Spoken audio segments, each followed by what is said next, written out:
Welcome back to Trading Strategy number 3, day 119.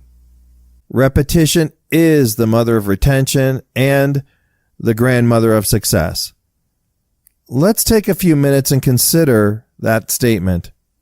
What is the best way to make sure you retain information or remember something? The best way to remember something is to go over the information again and again. Repeat it to yourself over and over. What is the best way to succeed at something? You need to remember the right actions to take.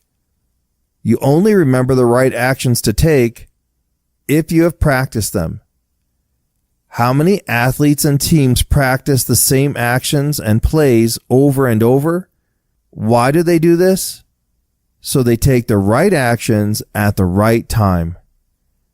Would you expect a team that never practiced to be successful? No.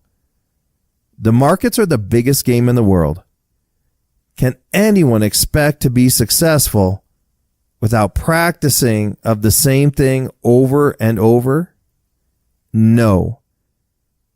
Please scroll down the page to find the training materials for today's lesson. Thank you for being with me today, and I'll see you in tomorrow's lesson.